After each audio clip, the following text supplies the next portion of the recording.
every believer starts as a spiritual infant. So, mga believer ko, sama sa human body, diba, nagsulod ang mga bata. Mapun sa ito ang spiritual nga bahid. Doesn't matter kung 60 years old na mo gidawat sa Jesus Christ, then kasi hindi na ka magsugod kung mga bata sa diyang mahimong kaswanon.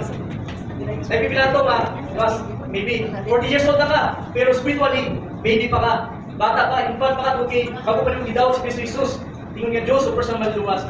So ano sa bata? Mahimugso spiritually. Mahimugso tayo spiritually the day we accept Jesus Christ as our personal Lord and Savior. With all our hearts, with all our soul. That's the day ang Holy Spirit will lumine sa tuwa. And that's the day na matao ka, pag-usap. Amen? Because the Bible says, John chapter 3 verse 3, no one can see the kingdom of God unless one is born again. Growth is expected. Stagnation is a sign of immaturity. There must be an intentional hunger for the Word of God. So, kung gusto ka mag-grow spiritually, kung gusto ka mag-mature, it says that kinahanglan mahimong ang hunger sa pulong sa Ginoo. Amen? Amen. Eh kung stagnant ka karon, that is a sign of immaturity.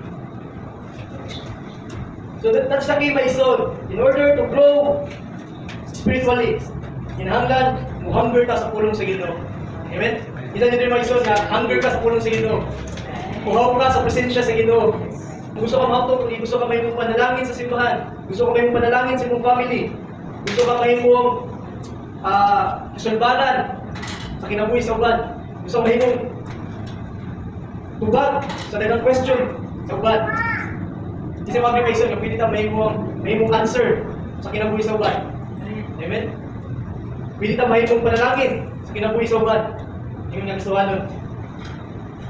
So that is the secret, my son, for spiritual maturity. Be fierce sa presensya sa Ginoo and be hungered for the Word of God. Amen?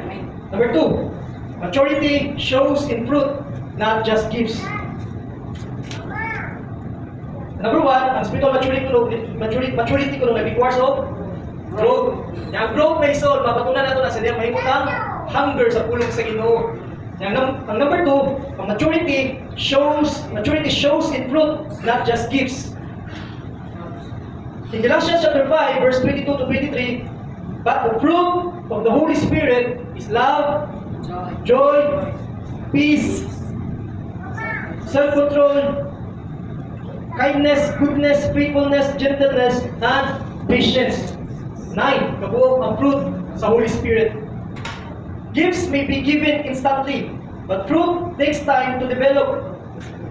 Isa mga ganun, ang gifts ko may be given instantly.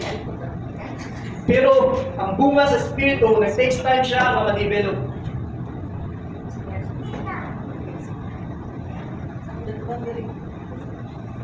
Nay kagataw may suod, kasi diya natawo, nanigigip aning something aning talent aning butang, or gifted na siya aning area.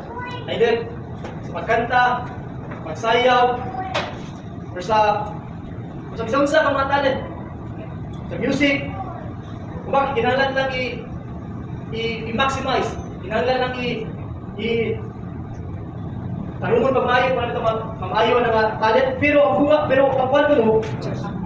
ang bunga sa Espiritu, na-require siya na ma-develop. And it can only be developed over time. Isa dihang through continuous prayer, through continuous hunger for the Word of God, pinagi sa pag-fellowship sa musika gustuhanon, pinagi sa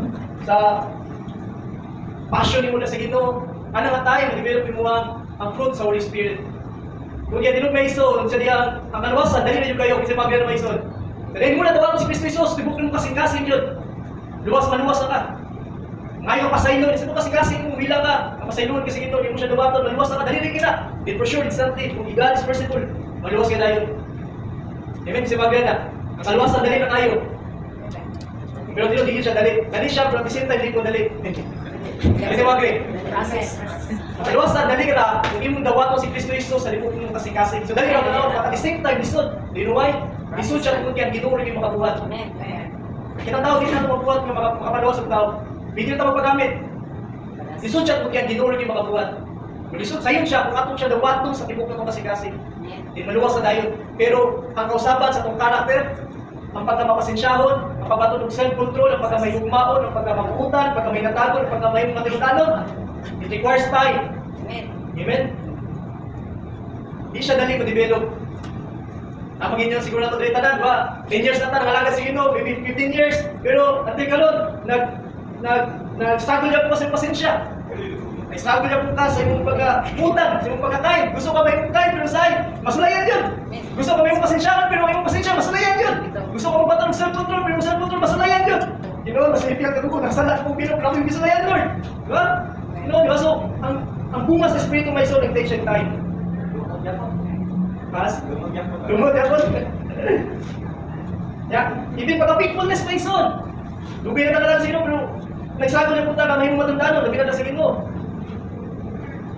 Neighbors na sa Proverbs may son, nalimot ko sa chapter sa verse na yun na, all men proclaim his own goodness, but who can find a faithful man?